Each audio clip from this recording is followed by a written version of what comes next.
السلام علیکم مائی YouTube family, کیسے ہیں آپ سب؟ امید ہے کہ آپ سب خیریت سے ہوں گے اور الحمدللہ میں بھی بالکل ٹھیک ہوں۔ رمضان بھی بہت اچھا جا رہا ہوگا آپ کا، اور سب اللہ تعالیٰ کی بہت بہت زیادہ عبادت میں مصروف ہوں گے۔ اور یہاں پہ میں جو تھی افطاری کی تیاری کر رہی تھی۔ افطاری میں میں نے اسٹرابیری کا شیک بنایا تھا اور ساتھ میں دہی بڑے بنائے تھے اور چاول بنائے تھے میں نے۔ چاول کے ساتھ میں نے شامیہ بنائی ہوئی تھی، اور سالن میں تھا آلو گوبھی کا سالن تھا۔ تو آج کی یہ میری افطاری تھی، اور آج میں آپ سے ایک بات شیئر کرنا چاہتی ہوں کہ یہ شاید ہم سب کی زندگی کا حصہ ہے کہ ہم کسی سے امید جو رکھتے ہیں نا، اور ہم جب کسی سے بھی امید لگاتے ہیں نا، ہم یہ سمجھتے ہیں کہ وہ شخص ہمیں سمجھے گا، اگر ہم پہ برا وقت آیا تو وہ ہمارا ساتھ دے گا۔ تو ایسے جو باتیں ہیں نا، ہم اپنے دل سے نکال دینا، کیونکہ زندگی کا سچ کچھ اور ہی ہوتا ہے۔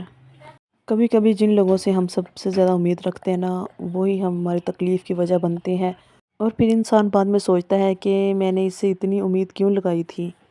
زندگی نے ایک بات ضرور سکھائی ہے کہ جب انسان کسی سے امیدیں کم کر دیتا ہے نا، تو ڈیفینیٹلی جو دکھ بھی ہے نا، وہ انسان کے کم ہو جاتے ہیں۔ اس کا مطلب یہ نہیں کہ ہم لوگوں سے محبت نہ کریں اور ان کی پرواہ نہ کریں، بس ضرور کریں، اچھا سوچیں، لیکن اپنی خوشیوں کو نہ جو کسی کے رویوں کی وجہ سے نہ انہیں مت چھوڑیں۔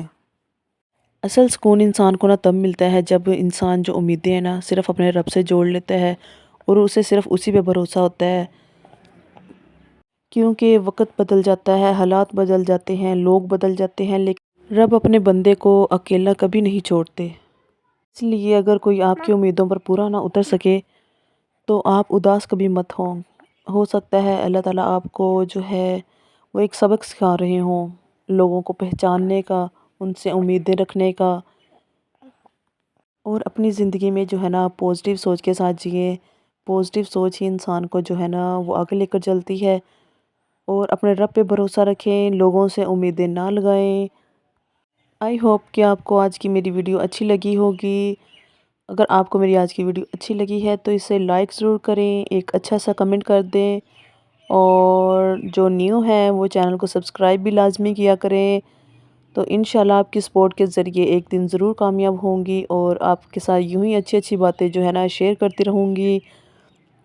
تو بس افطاری کا ٹائم بھی ہونے والا تھا، میں جلدی جلدی جو تھی نا سب چیزیں تیار کر رہی تھی، کیونکہ ٹائم بھی بہت کم ہو جاتا ہے نا افطاری میں۔ میں تقریباً 3 بجے سے سٹارٹ ہوتی ہوں افطاری کی تیاری کرنے کے لیے، تو آہستہ آہستہ، کیونکہ کافی ڈشز بنانی ہوتی ہیں، اگر میں جس دن کم بناؤں نا 1 یا 2، تو پھر میں 4 بجے سٹارٹ کر لیتی ہوں اپنا جو کام ہے افطاری کا۔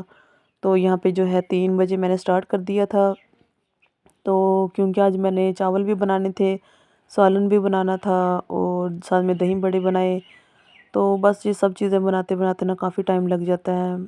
اور پھر جو تھے نا، آپ کو میں نے شاید شارٹس میں آپ نے دیکھا ہو کہ میں نے جو توا تھا صاف کیا تھا، تو مجھے یہ بہت ہی اچھا نہ لگ رہا تھا اس کو صاف کیا ہوا۔ اس پہ بھی جب میں نے نا صبح میں ناشتہ بنایا نا، اس وقت بھی میری روٹی بھی بہت اچھی بنی تھی، ایسے اوپر سے جیسے ہم کہتے ہیں نا کہ بالوں کو شیمپو کرے تو بال سلکی ہو جاتے ہیں، تو ہنسی بھی مجھے آ رہی ہے اس بات پہ کرتے ہوئے۔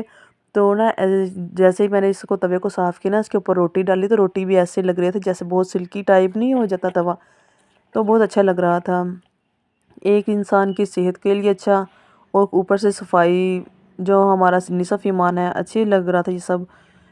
تو اگر آپ کو میری آج کی ویڈیو اچھی لگی ہے نا، تو آپ کمنٹ میں ضرور بتائیں، اور اگر آپ کو نیکسٹ ویڈیو کہ میں کس ٹاپک پہ بناؤں تو آپ مجھے ضرور بتائیے گا، شیئر کریں گے۔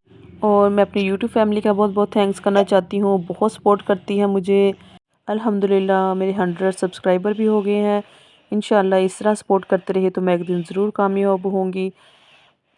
آئی ہوپ کہ سب آپ کو اچھا لگا ہوگا، اپنی دعاؤں میں یاد رکھیں، اور یوں ہی سپورٹ کرتے رہیں اپنی بہن کو۔ اللہ حافظ، بائے بائے، ٹیک کیئر۔